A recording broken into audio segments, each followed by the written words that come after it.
বঙ্গবন্ধুর ভাস্কর্য ভাঙার প্রতিবাদে নান্দাইল উপজেলা প্রশাসনের আয়োজনে প্রতিবাদী মানববন্ধন অনুষ্ঠিত। শুনলেন সংবাদ শিরোনাম, এখন মোহাম্মদ আবু হানিফ সরকারের রিপোর্ট, সাথে আছে দিনী আফরোজ। ময়মনসিংহের নান্দাইল উপজেলা প্রশাসনের উদ্যোগে জাতির জনক বঙ্গবন্ধু শেখ মুজিবুর রহমানের ভাস্কর্য ভাঙার প্রতিবাদে শনিবার উপজেলা পরিষদের সামনে মানববন্ধন অনুষ্ঠিত হয়েছে। জনপ্রশাসন মন্ত্রণালয় ও মন্ত্রী পরিষদ সচিবের নির্দেশে জাতির পিতার সম্মান রাখব মোরা অম্লান এই প্রতিপাদ্যকে সামনে রেখে প্রশাসনের সকল দপ্তরের কর্মকর্তা কর্মচারীগণ উক্ত মানববন্ধনে স্বতঃস্ফূর্তভাবে অংশগ্রহণ করেন।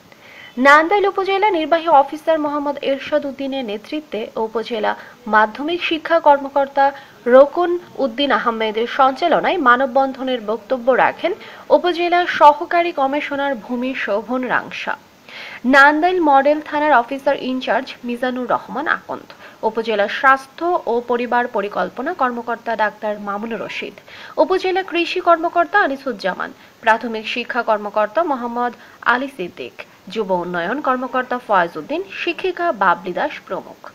ইউএনও তার বক্তৃতায় বলেন, ভাস্কর্য ভাঙার পর থেকে আমাদের হৃদয়ে রক্তক্ষরণ হচ্ছে, কিন্তু আমরা সরকারি চাকরি করি, ইচ্ছা করলেই সবার মতো রাস্তায় দাঁড়িয়ে কর্মসূচি করতে পারি না।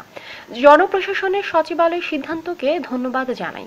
আজকের এই কর্মসূচির মাধ্যমে আমরা কিছুটা হলেও জাতির জনক বঙ্গবন্ধু ভাস্কর্য ভাঙার প্রতিবাদে মুখ ফুটে আমাদের ক্ষোভ কষ্টের কথা ব্যানার নিয়ে দাঁড়িয়ে বলতে পেরেছি। তিনি আরো বলেন, আমরা প্রজাতন্ত্রের কর্মকর্তা কর্মচারীরা বঙ্গবন্ধুর স্বপ্নের সোনার বাংলা বিনির্মাণে সর্বদা আন্তরিকভাবে কাজ করে যাব।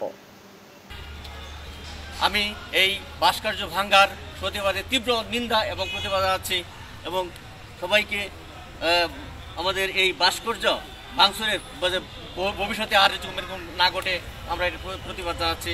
আসসালামু আলাইকুম। আমরা চাই বাংলাদেশে এই ধরনের দুঃসাহস, বঙ্গবন্ধুর ভাস্কর্য ভাঙার মতো দুঃসাহস আর যেন কেউ দেখাতে না পারে এবং যারা এই ষড়যন্ত্রমূলক কাজে লিপ্ত ছিল তাদের দ্রুত শাস্তির আওতায় আনার জন্য আমি বর্তমান সরকারের প্রতি আমার উপজেলার পর্যায়ের সকল কর্মকর্তা কর্মচারীর পক্ষ থেকে দাবি জানাচ্ছি। বঙ্গবন্ধুর ভাস্কর্য বিরোধিতা করছে, তারা আসলে বাংলাদেশকে পাকিস্তান বানাতে চায়।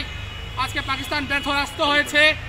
আজকে আপনারা লক্ষ্য করবেন, জাতির জনকের ভাস্কর্য সুদূর তুরস্কে করার জন্য তুরস্কের প্রধানমন্ত্রী ইচ্ছা প্রকাশ করেছেন। আজকে বাংলাদেশের ইতিহাস মানে বঙ্গবন্ধুর ইতিহাস। আজকে সকালেও পত্রিকাতে বের হয়েছে।